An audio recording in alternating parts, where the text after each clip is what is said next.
sekarang mungkin aku pengen nanya ke semuanya nih secara berbarengan. Di sini ada milenial juga, Kak Michael, ada yang lebih berpengalaman. Sebenarnya kualitas terpenting apa sih yang harus disiapkan oleh para pelajar nih, terutama partisipan kita? Kualitas apa sih yang paling penting gitu? Kalau saya sih menyarankan kalaupun nanti akan masuk ke pendidikan berikutnya ya pilihlah yang sesuai lah tentunya ya. Pilih sesuai dengan kata hati seperti apa dan pada akhirnya juga berjalan sering waktu walaupun nanti tidak sesuai itu kan perjalanan kan proses kan. Jadi pun ada nanti ada pilihan yang berbeda karena suatu hari perjalanan berubah kan. Nah itu kan bisa juga dilakukan. Jadi tidak salah langkah dan juga tidak menyesal sudah melewati sekian tahun tapi ternyata bukan bidang saya. Nah itu aja sih. Jadi harus dikuatkan Hmm, tekadnya dan juga tekadnya. tujuannya buat apa gitu kan. Oke, yang lain gimana? Ada yang mau menambahkan?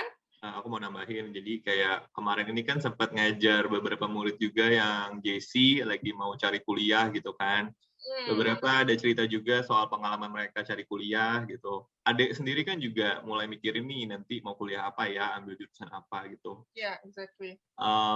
Kemarin tuh ada beberapa ada murid lah yang kayak ya nih mau masuk jurusan hukum gitu karena disuruh orang tuanya gitu. Jadi kayak dia tidak merasa punya pilihan karena kayak Hmm, ya menarik. udah ikutin aja kata orang tuanya gitu kan.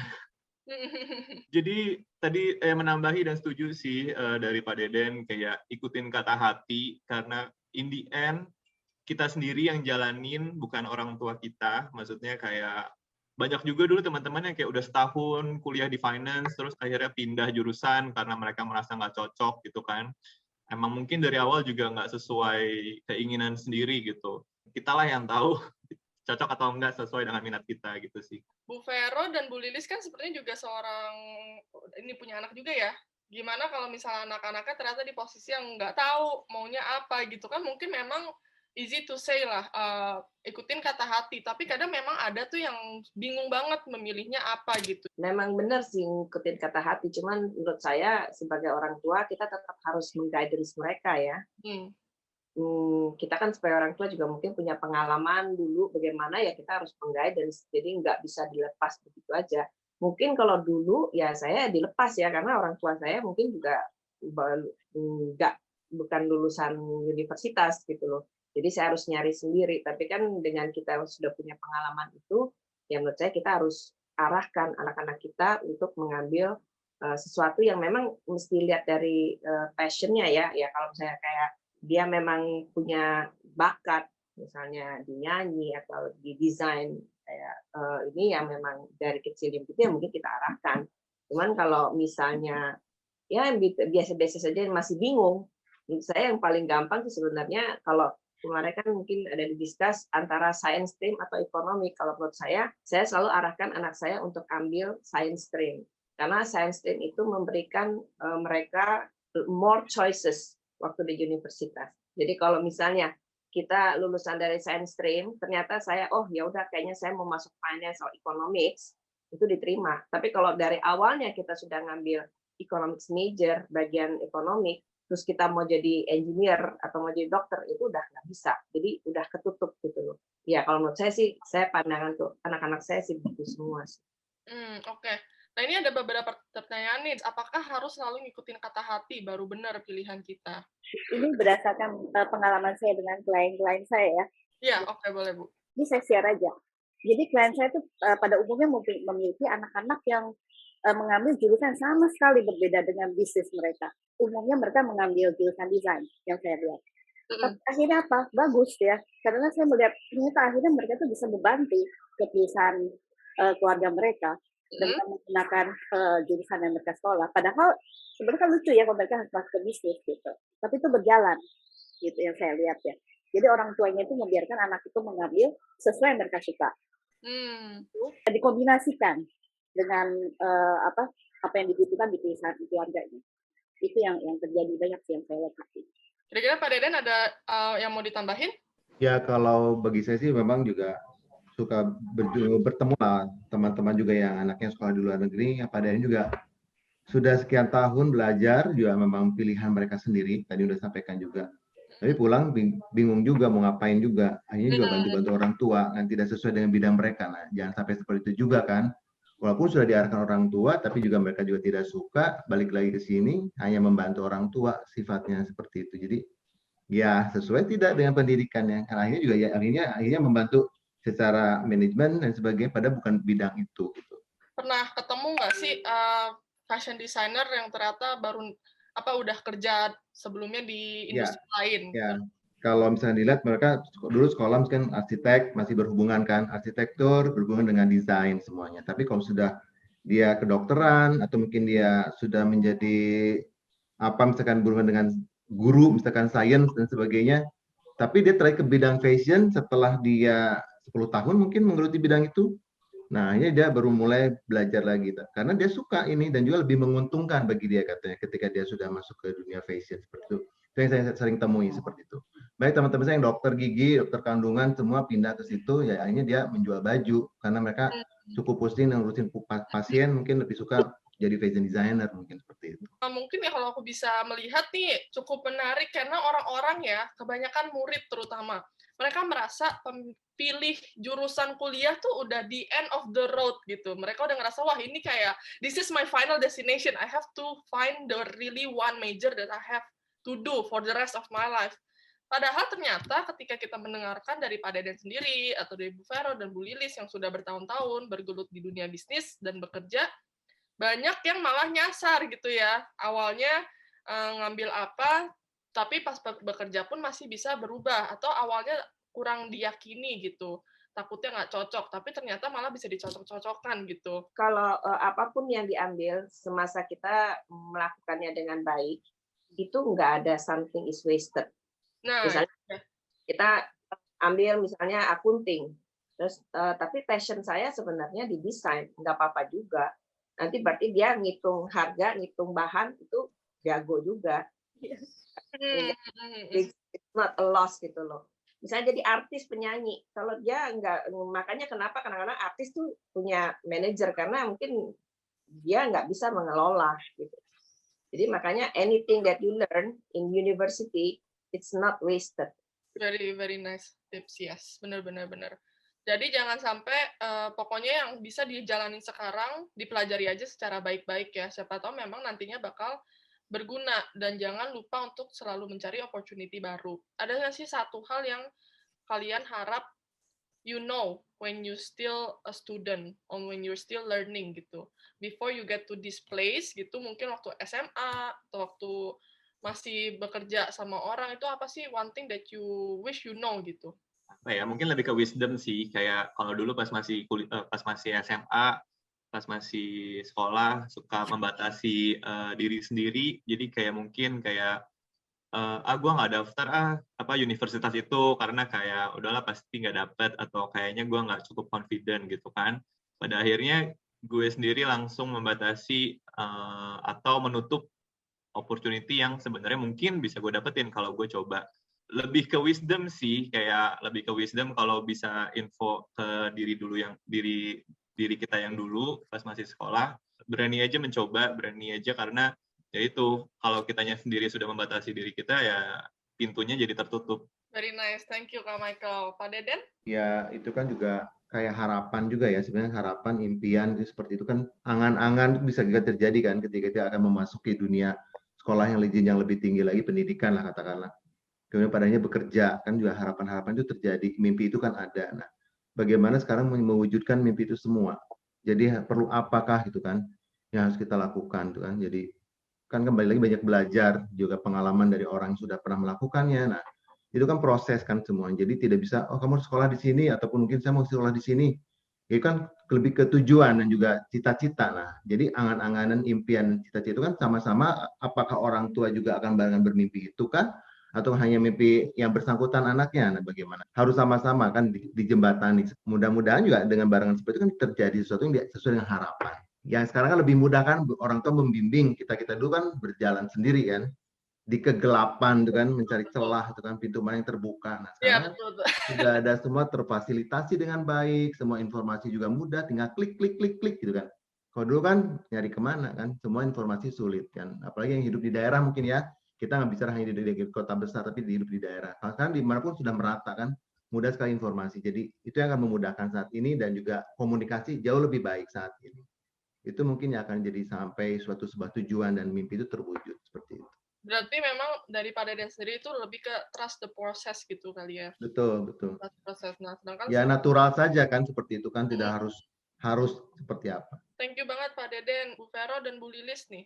Pesan mungkin kepada anak-anak yang mungkin baru mau masuk uni atau mau pilih college yang mana, ya selalu sama seperti kayak pada anak-anak saya sendiri juga. Maksudnya karena mereka itu kan, waduh, kayaknya lebih fokus main game, main apa. Kalau saya selalu memberikan advice itu bahwa janganlah menyia-nyiakan waktu kita masih muda ini, banyak belajar, sekolah yang pintar. Karena setelah kita nanti lulus tuh kalau mau main, ya kalau lagi kerja juga nggak bisa sih main dari pagi sampai sore. Cuman saya suka ngomong ke anak-anak bahwa ya nanti kalau kamu lulus dan nilainya bagus, kamu mau nyantai-nyantai itu udah punya waktu gitu loh. Jangan sekarang karena it's a waste of time kalau cuman hanya main game aja yang nggak ada tujuannya gitu loh. Itu aja sih. Kalau Bu Lilis gimana, Bu? Saya sama kayak Vero ya, bisa dengan anak saya juga. Maksudnya saya memberikan kebebasan ke mereka. Mereka bebas memilih jurusan yang mereka suka. Tapi di samping itu saya juga kasih bayangan, maksudnya realitanya kayak gini loh, nanti masyarakat kayak gini-gini saya jelasin. Tapi tetap saya memberikan kebebasan ke mereka untuk memilih jurusannya sih. Kita kasih bayangan, kita kasih kasih tahu bahwa pilih ini nanti harus kemana, dan bahwa realita itu kita tuh harus ada mencari penghasilan dan sebagainya, itu aja sih. Tapi ujung-ujungnya kita kasih kebebasan ke mereka sih. Kalau itu penting ya, karena itu mengelatih mental anak-anak itu untuk nanti beradaptasi pada saat mereka masuk ke dunia kerja. Ini ada beberapa pertanyaan nih, mungkin untuk Kak Michael. Apakah kalau sudah di comfort zone akan selalu resign dan change company? Sebenarnya kan comfort zone, untuk keluar dari comfort zone ada beberapa, kayak mungkin kita bisa minta responsibility lebih atau coba divisi lain, atau itu sih, jadi lebih ke tanggung jawab gitu kan. Cuman kalau dari pengalaman sendiri selalu kerjanya kan di company yang kecil, divisinya cuma satu, jadi kayak nggak ada opportunity untuk pindah divisi atau mau naik juga nggak bisa karena emang ya langsung bos gitu satu orang gitu. Jadi nggak harus selalu resign sih, tapi lebih ke arah explore dan ambil responsibility lebih. Untuk pertanyaan terakhir nih, momen terpenting atau berkesan apa sih ketika menyadari that this moment is worth it gitu? Ya kalau bagi saya sih memang sudah berjalan sekian tahun ya menggeluti bidang ini dengan segala macam kesulitan dan juga ya seluk-beluknya lah ya. Yang pastinya adalah sesuatu yang berhasil dilakukan, dan juga kalau di desain mungkin di fashion itu kan lebih ke saya masuk jajaran mana nih sebagai seorang fashion designer. Ketika saya sudah bersejajar dengan desainer papan atas sekalipun juga si A, si B, si C itu, kita ada di antaranya itu suatu bagian daripada oh ini adalah pencapaian saya. Ternyata saya sudah sampai di sini seperti itu. Diperhitungkan karya kita seperti itu untuk sebuah karya. Tapi akan apa menghasilkan kan? Iya, pada akhirnya itu kan berefek tuh, berdampak ya akhirnya kita jadi perhitungkan. Nah, jadi akhirnya itulah yang akan menjadi orang tuh akan percaya ke kita bahwa kita sudah masuk di jajaran seperti itu. Ya, pada akhirnya juga kita mencapai sebuah hal yang oke, berarti saya harus mempertahankannya seperti itu. Itu yang bisa saya dapat seperti itu. Itulah yang sudah saya lakukan berkali-kali, akhirnya juga kita sudah di situ gitu bentuknya gitu.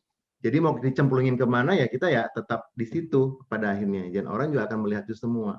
Jadi nggak usah berteriak lah katakanlah gitu kan, orang udah cukup tahu. Itu aja sih. Dengan achievements ya. Nah, betul. Ada satu pertanyaan lagi nih Pak. Pada titik mana Pak Deden tuh memutuskan, kan awalnya pernah kerja sama orang, ya, jadi karyawan juga. Nah, memulai fashion line sendiri itu kan takes a lot of courage gitu. Ya. Ya ingin pada akhirnya juga bukan jenuh, tapi padanya kita mesti bergerak di arah yang lebih baik lagi. Jadi saya ingin sesuatu pencapaian yang berbeda. Jadi kalau sampai hari ini mungkin saya akan tetap bekerja, saya nggak mau kepikir. Pernah melihat seorang bapak-bapak nih, udah kacamata, rambutnya udah putih, pita ukurnya masih di leher, begitu kan, ngukur orang satu-satu. Bikin pola sendiri, ngegunting sendiri, ngejahit sendiri, nggak ada karyawan soalnya. Nah, saya nggak mau itu terjadi pada diri saya. Jadi saya melakukan hal yang berbeda dan berusaha untuk menerobos hal-hal lain yang belum saya lakukan, seperti itu. Jadi itu yang menjadi pencapaian saya. Jadi ingin coba yang baru, dan saya harus bisa, dan tidak kalah dengan anak-anak muda seperti Mas Michael gitu kan, kita mesti bisa ngobrol, bisa berkomunikasi, mungkin sharing dalam hal yang berbeda, ya itulah. Teman-teman saya juga milenial semua. Tapi saya kan nggak sok-sokan jadi bahasanya yang jadi alay-alay juga kan. Nah, Ya itu jangan. namanya kan. Jadi biasa saja seperti itu. Jadi hal-hal itulah. Tapi saya berusaha untuk ini karena staff saya pun juga semua milenial seperti itu. Jadi kita mesti intergeneration lah, masih bisa berkomunikasi dengan berbeda generasi. Hebat. Jadi Pak Deden memang fleksibel dan selalu up to date lah ya dengan. Dan satu halnya pencapaian juga ketika diminta Pak Presiden Jokowi, saya bisa memegang kepala beliau karena saya mengenakan sebuah ikat di kepalanya. Keren, emang keren. Hebat. Oke, makasih banyak Pak Deden. Ini menarik banget, yang paling beda. Oke, Bu Vero nih, gimana? Basically kalau saya sih sebenarnya this is not my dream job. Oh gitu. Oke. Ini apakah kasus-kasus yang udah kejebak gitu? Iya, udah kejebak karena saya kan waktu masuk perusahaan ini kan perusahaannya masih merugi. Dan pada saat itu juga kita lagi mau decide mau ditutup atau mau dilanjutkan, satu dan lain akhirnya dilanjutkan karena kita lihat prospeknya bagus dan bisa jalan. Jadi makanya sampai hari ini. Cuman kalau ditanya saya mau seneng nggak, sebenarnya sih ya karena ini suatu kehidupan yang saya memang harus jalankan. Jadi memang ya saya jalankan, tapi kalau ditanya mungkin saya lebih mau kayak Mas Deden aja, ya bisa. Mungkin Pak Deden bisa kasih tips nih, bisa pindah haluan ya nih Bu Vero? Bisa jadi modelnya Bu Vero. Modelnya emak-emak kayaknya. Yang penting bagi saya ya apapun yang saya akan jalankan dengan baik, saya put dedication and effort, saya pasti bisa, gitu aja. Itu yang saya jalankan, walaupun saya suka nggak suka, ya harus saya jalankan, karena itu suatu kehidupan, dan saya lihat memang perusahaannya sudah jalan, saya sudah bikin sistem, saya harap sih saya bisa pensiun gini, biar bisa passion yang lain. Ya, benar. Oke, berarti meskipun memang nggak suka gitu, kan memang nggak semua orang bisa kerja sesuai passion. Kadang memang you just have to do what you have to do gitu kan. Tapi ketika sudah menentukan pilihan emang mau lakuin ini, harus komitmen ya Bu ya. Yes. Komitmen dan jangan mengeluh atau jangan mundur lah, tetap maju aja gitu, stay steady gitu ya. Ya walaupun this is not my dream job, cuman kan memang kalau kita berhasil melakukan sesuatu itu memberikan kepuasan tersendiri. Betul. Terima kasih Bu Vero. Nah, Bu Lilis untuk terakhir nih. Kalau saya pribadi, momen yang paling gimana ya, itu pada saat, ya sama kayak Pak Deden ya, kita kan kayak percetakan itu kan banyak pesaing juga ya. Mereka tuh selalu membanding-bandingkan kita juga, maksudnya ini percetakan yang kelas apa gitu ya. Jadi ada suatu momen yang paling bikin kita bangga dan senang gitu ya. Pada saat kita lagi mau bidding itu ditanyain, biasanya biddingnya sama siapa aja. Nah, terus kita sebutkan, emang kenapa aku tanya begitu? Karena mereka cukup memilih perusahaan-perusahaan yang oke, yang gimana baru untuk bisa masuk. Nah, pada saat itu kita merasa suatu momen itu bagi saya itu penting ya. Jadi seperti ada pengakuan gitu bahwa kita udah diakui oleh mereka, itu sih. Padahal untuk masuk perusahaan itu cukup lama untuk kita bisa masuk. Itu aja sih momen-momen yang bikin kita merasa hasil kerja kita selama ini tuh diakui. Itu aja sih. Mungkin yang terakhir aku mau tanya ke Bu Lilis, kan dari kuliah nggak pernah kerja sama orang ya, langsung memutuskan I'm gonna make this business karena ada opportunity. Itu apa sih Bu yang dibutuhkan? Kenapa kok bisa berani banget gitu? Enggak, karena sebelum kuliah pun saya juga ada beberapa coba ya. Saya waktu selama nggak berarti saya nggak kerja sama orang, saya nggak ngapa-ngapain gitu ya, enggak. Saya juga pernah coba menjadi sales Oriflame, multi level. Terus saya juga pernah mengajar anak les dan sebagainya. Saya jalanin lah hal-hal kayak gitu. Nah dari situ mungkin timbul passion saya mungkin lebih ke arah dagang gitu ya, usaha gitu ya. Jadi memang usaha saya itu sangat sekali berbeda dengan usaha orang tua saya juga. Usaha saya kan kontraktor, jadi benar-benar berbeda sekali. Nah ini nih yang nggak banyak orang tahu ya, ketika orang bikin bisnis itu mereka kira gampang gitu, kayak memulai terus langsung bisa, apalagi kayak ada modal. Padahal sebelum itu ada beberapa aktivitas dilakukan dan ternyata gagal gitu kan. Jadi memang harus keep doing it, don't be afraid gitu ya. Kita udah sampai penghujung acara nih, udah lewat dari waktunya juga. Jadi aku mau berterima kasih sebanyak-banyaknya kepada Pak Deden, Bu Vero, Bu Lilis, juga Kak Michael Gunawan telah hadir, telah meluangkan waktunya hari ini untuk sharing ke kita dan sangat insightful. Semuanya berbeda-beda, semuanya kasih insight yang berbeda-beda juga dan sangat meaningful.